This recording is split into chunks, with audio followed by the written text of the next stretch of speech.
a second miracle that took place since her beatification. The healing of God through the intercession of Mother Marianne Cope, of Blessed Marianne Cope, was experienced by Sharon Smith, who is able to be here with us today. She was then a patient at St. Joseph's Medical Center who is suffering from acute pancreatitis that was destroying all of her organs. It was through the prayers and intercession of Blessed Marianne that Sharon was cured of that disease, and she is with us today as healthy and grateful. So I would ask Sharon if she would like to say a few words to us.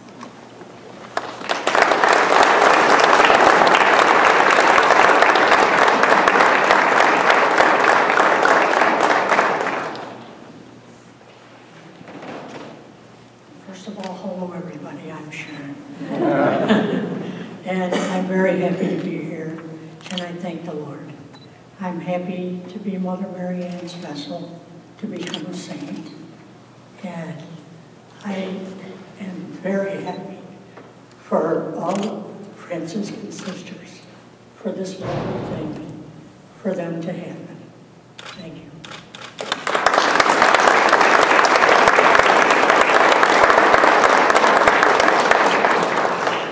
Thank you very much, Sharon. We are grateful to you. Lorraine?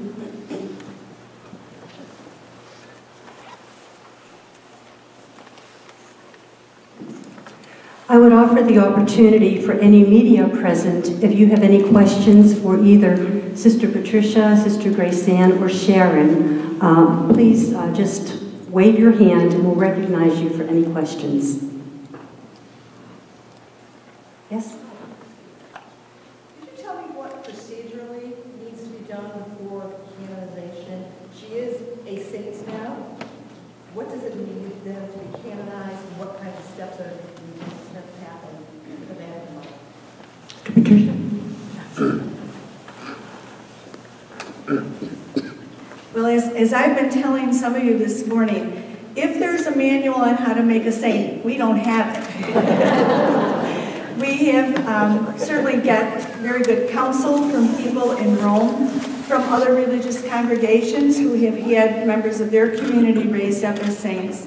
But the next steps now, with the proclamation yesterday, it has cleared the way, and the Pope has announced that she will be proclaimed saint at a ceremony to take place in Rome sometime next year. We do not have a date as of this moment.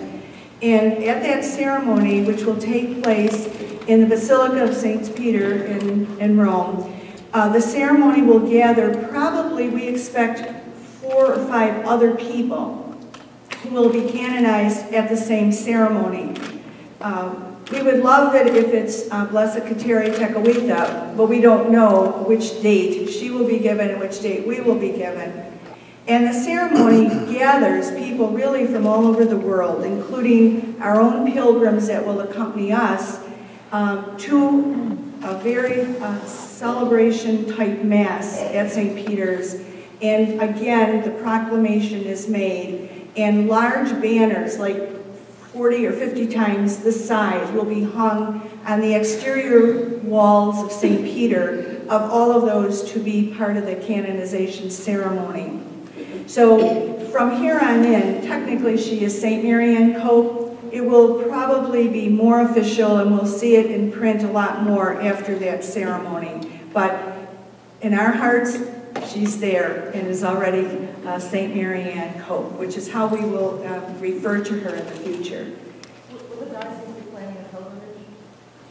I guess Bishop is shaking his head, yes. The Sisters of St. Francis will be planning a pilgrimage. The diocese will be planning, and when Blessed Marianne was beatified, so did the Diocese of Honolulu.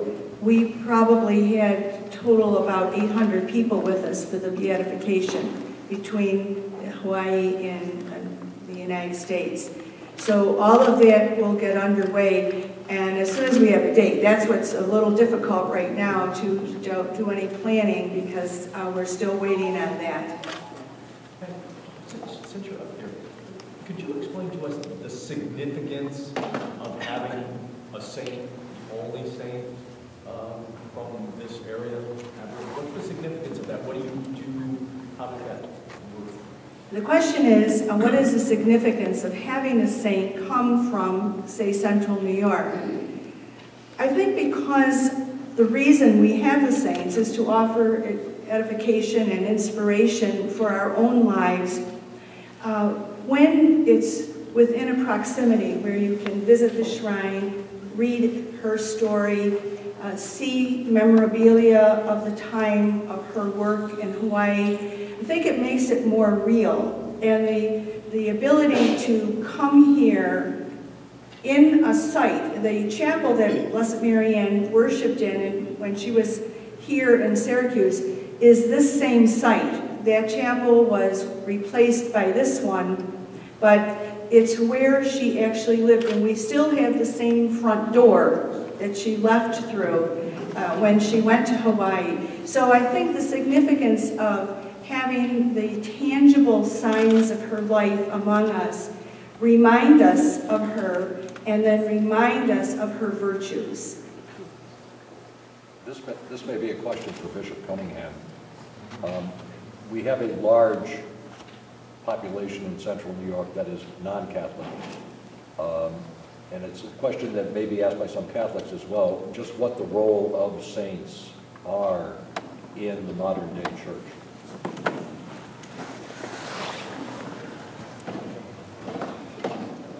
Well, for Catholics, and hopefully for all people, a saint gives us an example of a person who lives a good life, and gives us the example of the witness of a good life, leading us ever closer to holiness. So I think that sometimes we get caught up in the day-to-day activities, and we forget about the people who continue to do good work in the church today. And we remember and we look for inspiration from those who have gone before us. When we talk about Mother Marianne, Blessed Marianne, Saint Marianne becoming a saint, we're saying that the church officially recognizes this woman as a saint. But you know, there's a lot of other saints that have lived here in the Diocese of Syracuse through the years. We celebrate them on All Saints. Not publicly recognized by the church, but nevertheless have lived holy lives. And we believe are rejoicing with God in the joy of all eternity. But for Mother Marianne, it's special. We have this public figure recognized as a person of heroic virtue, outstanding holiness. And we hope that her life will inspire others to follow her good example. And if I might just add to that, in response to the question maybe from people who are not of the Catholic faith, Blessed Marianne's whole work was to people in need. And even in that small part of Molokai where she ministered, there were people of every faith. So her work was very universal, and it was to people in need for whom she could give some care. The legacy of our sisters who carry on in our present-day ministries is very often to people in need without recognition of what religion they are. So I feel that that's probably one of the major things about her life, is it was to people in need and not necessarily just to people of a specific religion. And that has given us inspiration for our work here in her legacy, that we will be there for people who need our services. Is that what, I guess, elevates her beyond?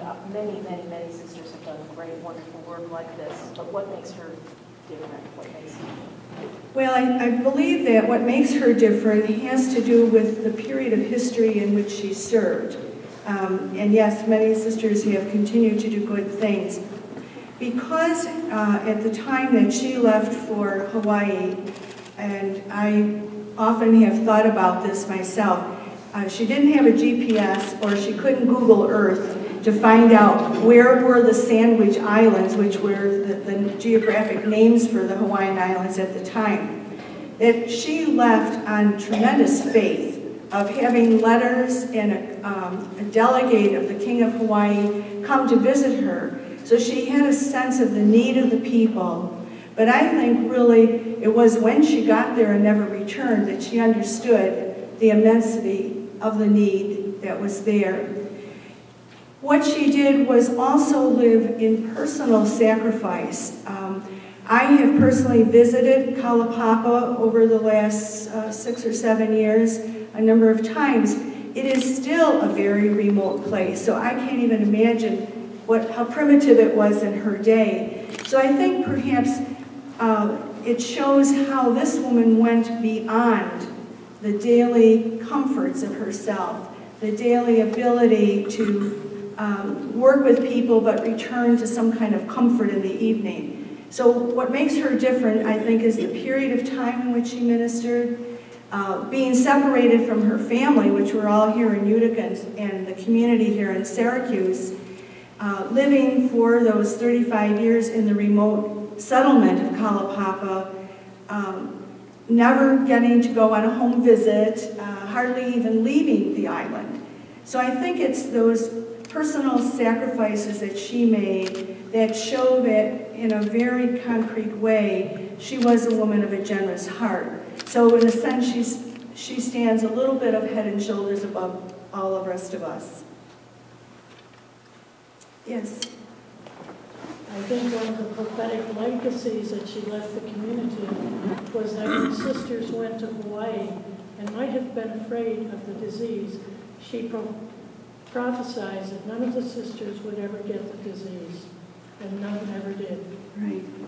And that we've had sisters serving in Hawaii, and we still have 3 sisters at Kalapapa, and none of our sisters have ever contracted the disease. And that is a great blessing for the community. Just to clarify, somebody had mentioned she will be or is only the 11th saint canonized in America, but someone had further mentioned a distinction regarding her being female. I didn't know if she was perhaps only the 2nd or 3rd, if you knew how many females. If I am correct, and I believe in the media kits you will find some more, but I think she becomes the 6th American woman to, or will be among, like if Kateri Tekakwitha becomes 6th and she's 7, I don't know what order that'll be, but right now, as I understand, there are 10 from New York, from the United States, and she will be the 6th woman or 7th woman. Roseanne? Pat, I think her leadership as a woman who established 2 hospitals and was instrumental in bringing the medical school to Syracuse at a time when women weren't seen or heard, and she did this all before she was 35 years old. Yes.